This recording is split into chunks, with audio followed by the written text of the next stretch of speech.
So this that's out here is just the car and truck collection.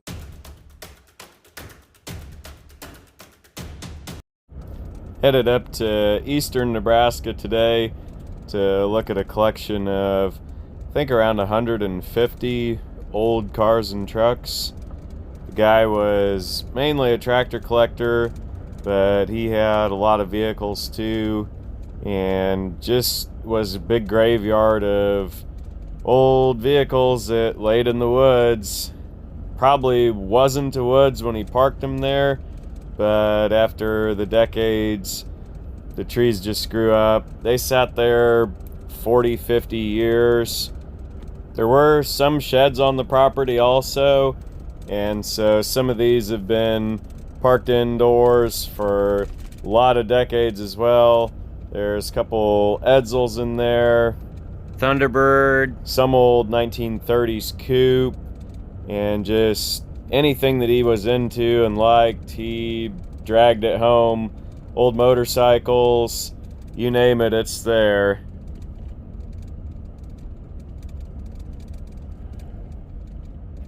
Now, my understanding is they've been pulling all these out and getting them rode up, so we're gonna stop and take a look.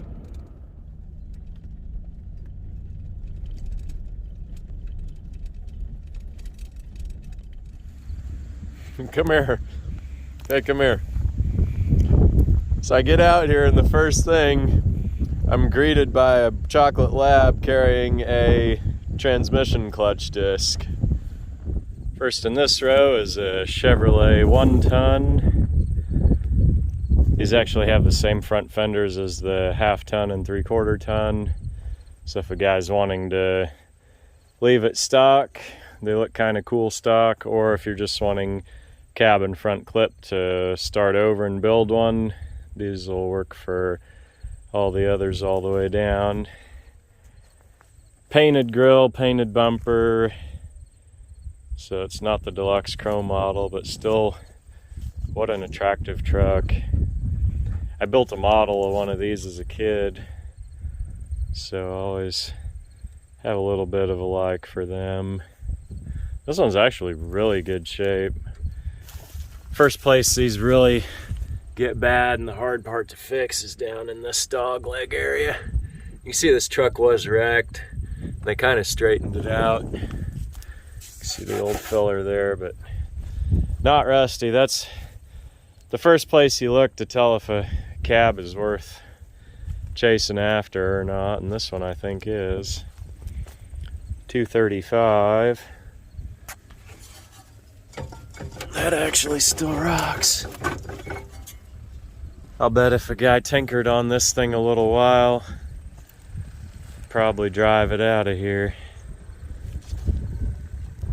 1942 through 47 Ford. This is called the jail bar, colloquially. That was not the catalog name. These had either flathead V8s or inline 6s. This one is, somebody swapped a 8BA in there. You can see the front thermostat housings instead of just the center outlets and the heads. So that old engine, these things seldom turn. Just figure they're rebuilders. Engine like that we get $400 or $500 for. And this old 51, 52 Ford. Pretty neat truck with the old utility bed on there.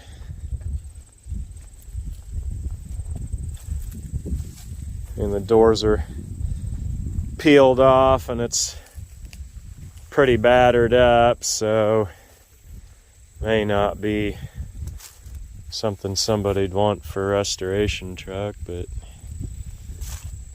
if a person was really dedicated, it could be saved. Pretty basic sheet metal tools, just a stomp shear and a brake and kind of build it up. That's a pretty cool old can. Philco refrigerator cleaner. I feel like I need that. Might have to pass the buyer of this thing $5 and have another can to put up on the can wall. Cool old truck.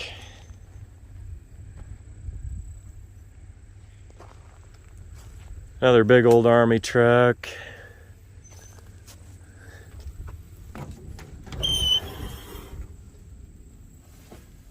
This one, GMC. You can always kind of cheat and usually find a date they were built and put in service on the nomenclature plates, but this one does not. So this is a, oh yeah, there we go, 52. So it was built the same time as that Studebaker. Korean War era truck. Neat truck, but too big for me. 1941 through 49 International. It's like KB5 or 6. I think that's a 5. Super neat box on this. Old stainless side. Refrigerated. Reminds you a little bit of the old Iron Trap garage truck. Got the corn rustling. We're out in corn country. Old household doors. This is really cool old square tread plate.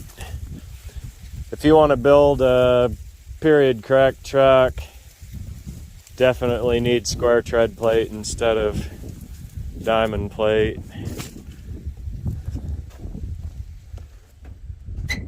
Plain Spartan utilitarian vehicles they were, yet still stylistically attractive and unique. 58 or 9 Ford. I always have to look in the picture book to know these grills for sure. Got the dual cylinders. My understanding is one of those is clutch and one is brake. Custom cab, long bed, half ton. This was an old, it's gotta be a Phillips 66 logo. The truck was powder blue. Seems odd for 66, but could have been just what they had around.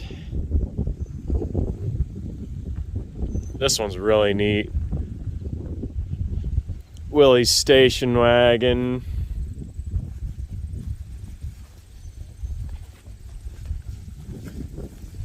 If I'd lived in the 50s, I probably would have driven either one of these or like a 1-ton Chevy panel truck. I probably would have had one of these instead of a minivan. I mean, it's like the perfect go anywhere family vehicle. And this one was in the barn, so it's got pretty well preserved. As long as a barn doesn't either leak or fall on it or become a total haven for critters, usually it's better to put them inside. Although I've pulled vehicles out of garages that leaked that would have been better off sitting outdoors. So you never know. Probably another GMC of the same era. This one, I believe those are civil defense triangles on there. That one's been repainted orange, so it was released into civilian service. That other dark green one probably was sold to a private individual. Most of the time your civilian services would repaint them, and your private individuals more than likely not. Then this 56 Dodge. 56, they all kind of ran together. Ford and Dodge and Chevrolet, GMC all had the wraparound windshield. Don't remember if International caught that or not. This one's got the big back window, which is kind of unique. The old tailgate there. That'd be a cool truck for somebody to fix up. And there's a Jeep pickup. That one's been stored indoors, but it was sanded down and primered, and then the primer kind of went away. Something took a whack on that roof, either tree or rafter. This old Ford 71 or 72. It's got the big slots in the grill. One of those years had little plastic mesh, kind of 1-inch squares in the grill. I always got to look them up in the catalog to tell the 2 years apart. Little automatic and aftermarket Mark IV Coronado air conditioner. See, this one's pretty rusty too. That's like way rusty. All these old Ford trucks up here, they literally were a tool, a means to an end of agricultural production, and when they were worn out, they tossed them and got another one. That's all they were. 54 Chevrolet truck has the different 3-bar grill, 3 horizontal bars. 54 also has a wraparound windshield, and then the top bed rails are flat. The 47 to 53, they kind of have like a right angle to them. And then this is more of the 55 style stamping in the tailgate. This thing's obviously, the cab been destroyed, but the rest still. Nice thing about building a truck is you can just get parts, you know, a cab, a bed, boards, front clips, and build trucks. Not like a car where if you have the main body shell bad, you kind of got to start over. Really attractive look with the blue over yellow. Just patina's down so nice. Just like that. Over in that other row in the last video, I showed a 51 Plymouth that was all patinaed down, yellow and green. Check back in my last video. If for some reason you missed the first rows, that's the other half of this property. This Ford 54, I think. It's got the Y block. Could be a 55. Red. Neat truck.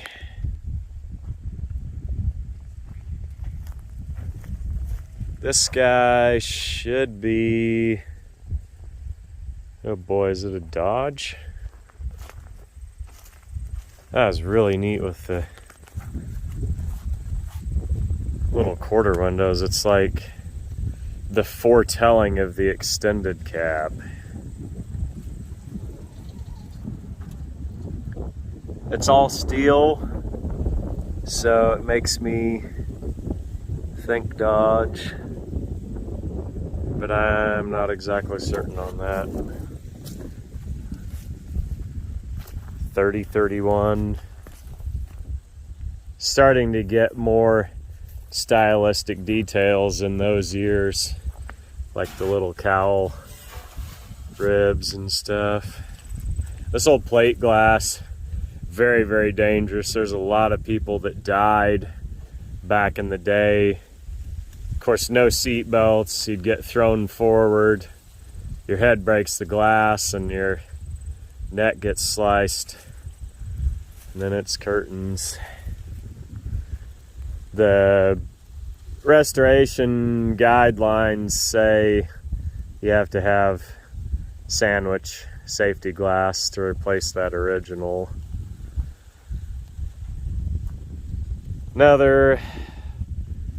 Here's the other style of Ford grill, 70 and 71.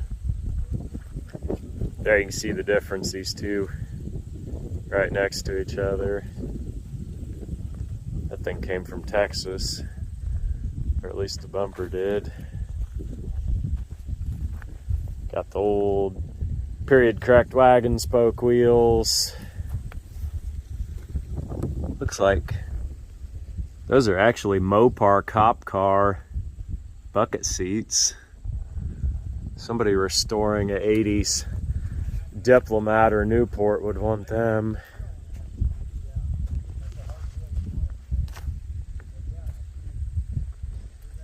This old Ford's super attractive coloring on it. And it's an XLT. So on that plastic grille, you got these extra little moldings. And then you got this trim with the wood grain. You got the lower body moldings. And then XLT was fairly plush inside. Got the cloth inserts on the seats. Got the wood grain door panels. This has got the factory air box with the matching wood grain. I mean, they were pretty decked out for the day. See, even in the door panel, if it'll catch it. It may not catch it, but there's like a little paisley design.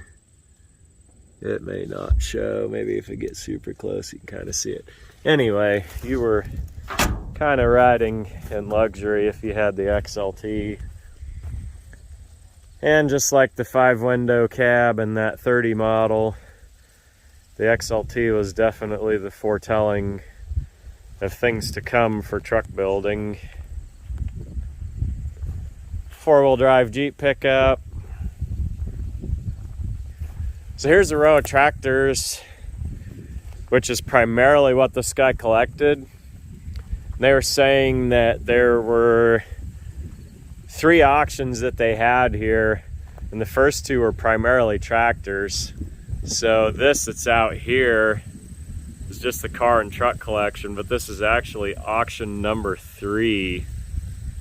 Of course, I missed the first 2, but that's all right because this is primarily a car channel. But here you have a few remaining tractors at this property that they didn't move over and sell on the other sale.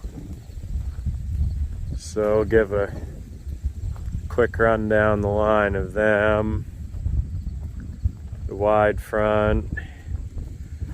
That one looks like it was kind of restored at one time, at least cosmetically. Mechanically some too. John Deere A, my dad has that one. His has more patina. I don't think there's much paint left. There could be some. Another little John Deere. That's a pretty cool tire with the little hexagon lugs on it. I don't think I ever seen one of them. I think too decayed to see the brand or not. Little 2-cylinder. This is kind of neat. It's got a factory loader on it. Model 45 Series 1. That is a 630 John Deere. This is kind of a little oddball. case with a Deere belly mower mounted. And this is an old farm wagon. A lot of people think of these, look at them and see like the old Pioneers heading west, but this is a farm wagon. And they built these quite a long while, like into the 20s and 30s even. Not a prairie crossing Conestoga. That's just a farm wagon. Down the road we go. Ford, Chevrolet, Rambler, Studebaker, Dodge, Plymouth, you name it, it's in here. 67 Galaxy, 4-door post. This is kind of a car that Joe is getting into collecting. He's got a whole row of 67s. 390, factory black. That's a pretty neat car. 55 Chevy, 4-door post. A lot of these cars got whacked in the back for some reason. Thing's pretty mangled. Attractive colors on it, and that thing actually has inside a 2-door bench seat. So somebody would like to have that if they're restoring a 2-door for parts. 63 4-door hardtop. The Wonder Years, this is it. Anybody's a fan of the Wonder Years, wants to replicate that, this would be the one. This one's buildable if you really wanted to. I mean, it's getting pretty rusty. Tree caught the store, probably the roof. Most of that you could get back out of the roof. 63 4-door hardtop is just a pretty rare car. They didn't build very many at all, and collector guys just pretty overshadowed by the 2-door hardtops and convertibles and SS cars. So a lot of these got parted before you had the big repro market that there is now. And for whatever reason, in Sweden, this is like really a legit collector car. Like, people go wild over these. So, and it's a lot different over there. You know, here we kind of nickel and dime the labor, and I think a lot of our restorer guys here are kind of lazy, personally. Just my opinion. I'll go ahead and say it. But a car like this, the Swedish guys would have no problem doing the work to bring this back. And it does have desirable options. It's automatic car with the factory air. I mean, this interior, I mean, it's not going to be like restoration quality, but a portion of it you could surely clean up and save. A lot of these old farmers used to cut the control arms when they were doing their little hay wagons and sprayer rigs and things like that. They'd use spindles and hubs for them. V8 car, looks like 283. Actually looks pretty clean.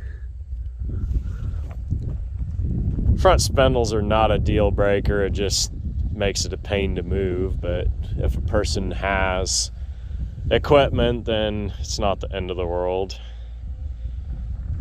Then this one here, 67 2-door hardtop. This is a Caprice. It's got kind of the boxy roof. 67 Impalas had more of the fastback roof. To each their own. Some guys like the one and some guys like the other.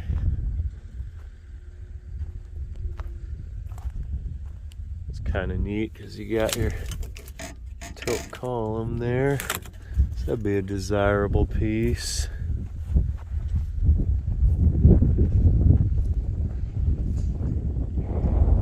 '56 Ford took a hit in the front. Kind of took a hit all over.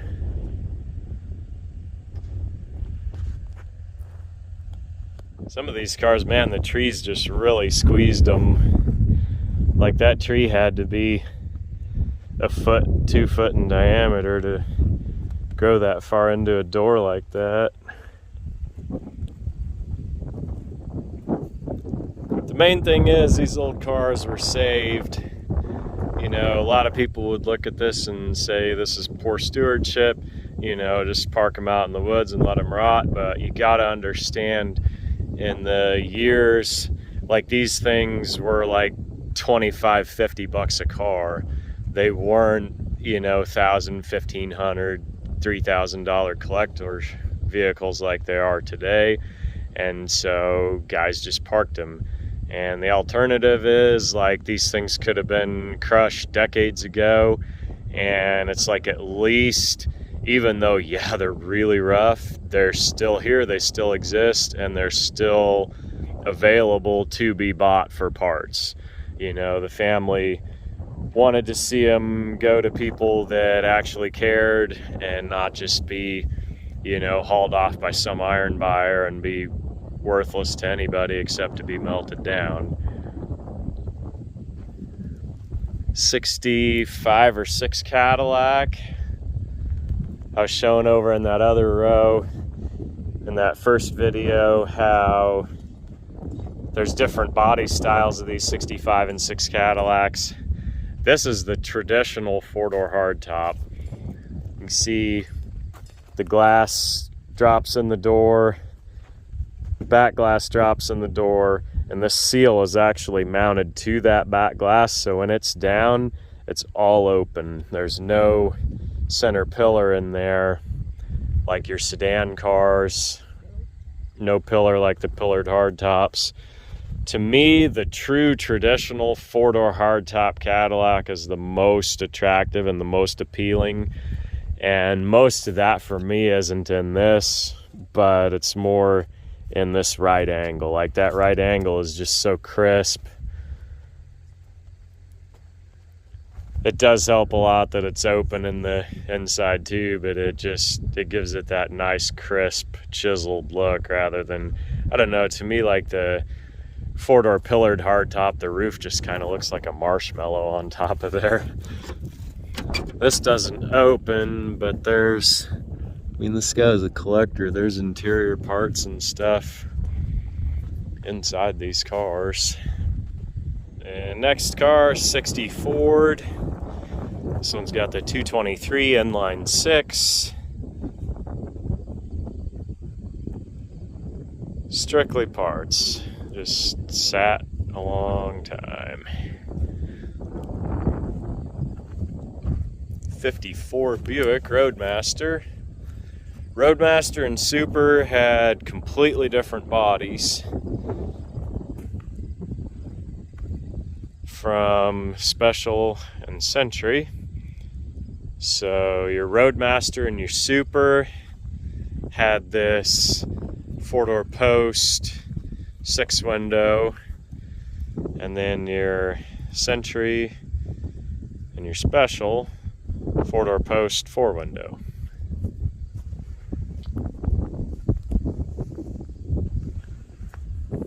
Another 52 Chevrolet. It's kind of that gray white.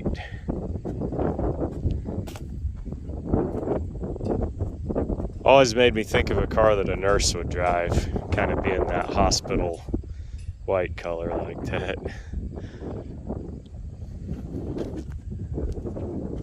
International Scout.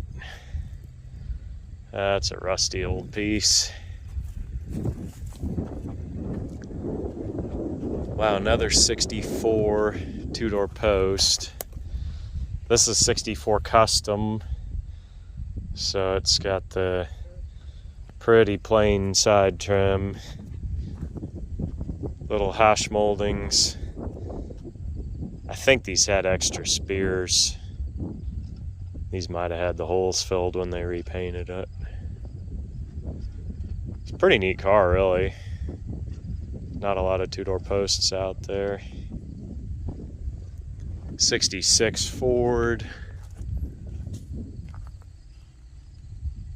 I always tell the 66 because it has that little heart shape in the middle of the grill. And then your 66 has this funky little plastic insert in the dash cluster. They have these plastic door panel inserts, and then that aluminum trim around the cab.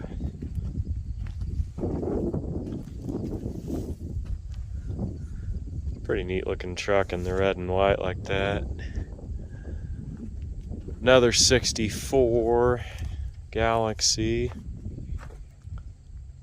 It's got a FE engine. 390, 352. This poor car's totally rusted to pieces. I mean, that thing's just dropped on the ground and waiting for it to reclaim it. Wish I could get that door open and see the VIN. If it's a Z code, then it's a 390. That's kind of a cool van. Little boogie Ford. Give you some real Cold War Motors boogie van vibes. It's got the cool little diamond windows too. I think that's even a short wheelbase. Super neat van, but sadly probably rusted beyond fixing.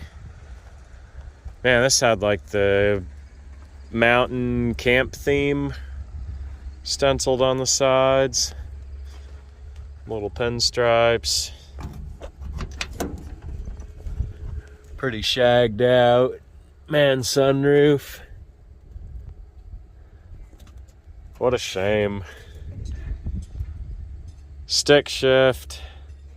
Not as desirable on vans. Most people like automatics because it's easier to swap and set them up. Neat little door panel. That's probably a accessory piece you could buy. Pre-made pleated door panels out of the catalogs back in the day. This little guy, Mazda RX-7. It's got the cool little slot wheels, 13-inchers. Rotary engine. It's parts and scrap at this point. 1958 Chevrolet. Got a Biscayne two-door post. And then Del Rey two-door post. Del Rey was the cheap model. And this thing's actually got two-tone paint. It's kind of that dusty rose color. You see the difference in the body. The front fenders were on a separate line, and so the black primer on there, it just weathers down different. So when guys are patinaing a car, if they're trying to match a fender, you want to have black primer kind of showing on the front. Not terribly much difference between these. 58 was the last year that they had a Del Rey available. It was kind of a sub-model of the 210 in 56. But 58 really was the only year that Del Rey was a standalone model in the option catalog. 42 Pontiac. There's a 1942 Chevrolet over in the other row on the other side. That one there's 46. Show that 42 Chev in the first video. This is a neat car. It's pretty untouched original too. I mean, it's got all the side chrome like the Chevy fleet lines, Fulton visor.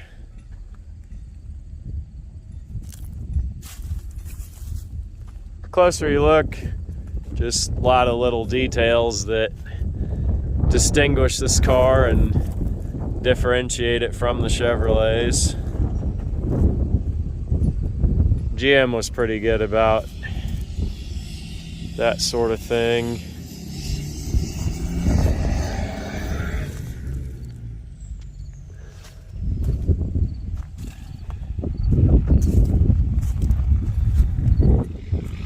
One taillight and one trim molding gone. Otherwise, pretty intact. This old T-Bird, pretty rusty car. This is a 58. Does share the little circle pattern anodized aluminum grille like the 58 Galaxies did.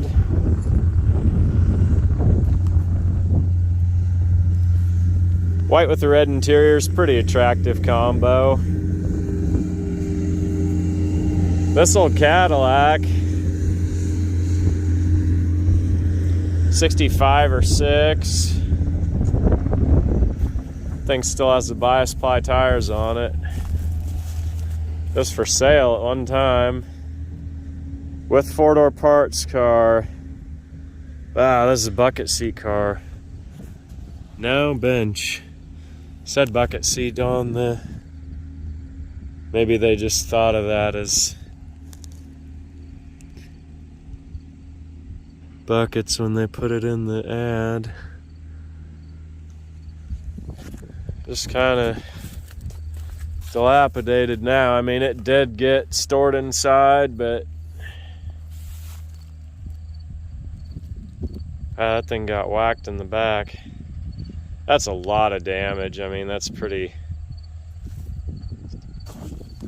involved to get it all straightened out, especially back frame rails bent. There are the bucket seats actually right there. So they were right. So, controlled differential, which is a fancy way of calling their pause traction. The muscle car guys have pause traction, the luxury car guys controlled. Pretty neat little jack card there. I mean, there's quite a bit of damage back there, but I sure hope he didn't pay $4,500 for this thing and just let it sit, but he may have. Probably not going to be $4,500 on the auction. I'd be a little curious what those buckets would be worth. Just never know. There's a lot of damage on this car though. Old luxury cars, complicated and expensive to restore, so if there's much damage, kind of doesn't take a whole lot to decay them to parts car status. 58 Edsel, the great disappointment. This is a 4-door hardtop. One of the bigger series. Be like Corsair or Citation. See, somebody's actually put a Pontiac wheel on there. 5-inch bolt circle. Your Corsair and Citation were 5-inch bolt circle. Ranger and Pacer were 4.5. Because these Citations were built on the Mercury chassis, and Ranger and Pacer were built on the Ford chassis. So they put a ton of effort and work into this for it to flop like it did. Yep. And they went all the way. I mean, you can see in the little rearview mirror there, the Edsel grill. It's kind of cool.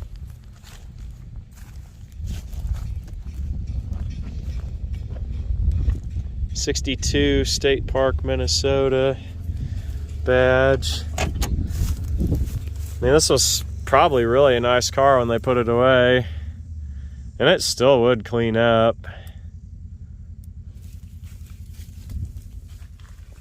$57,000-mile car.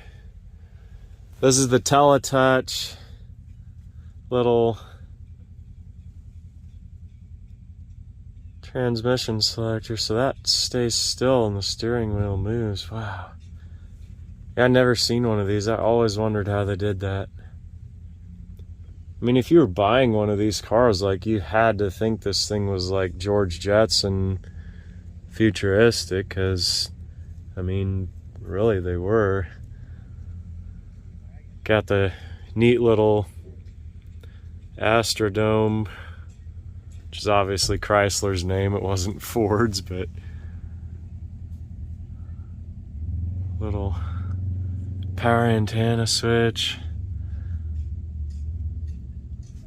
60-40 split back. Wow. I've just never seen a 58 Edsel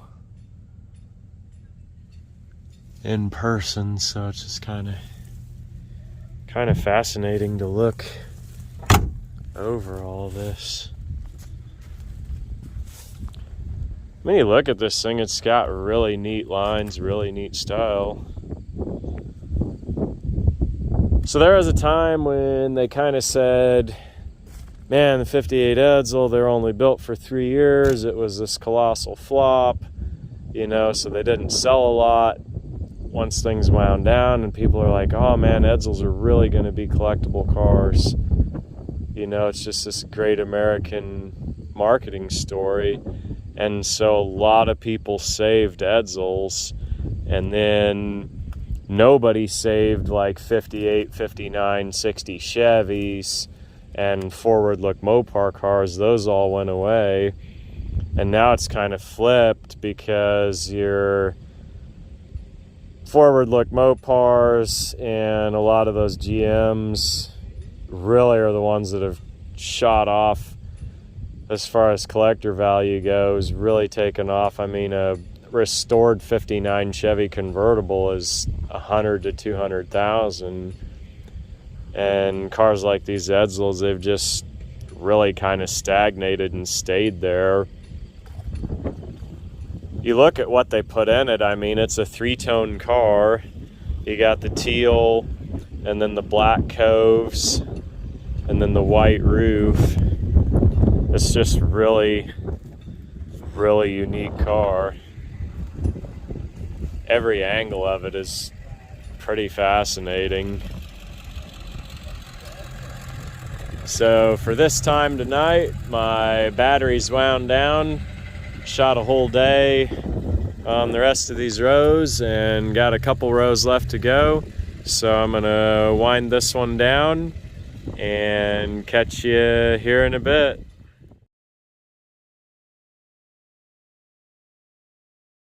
He's number 14 buys them.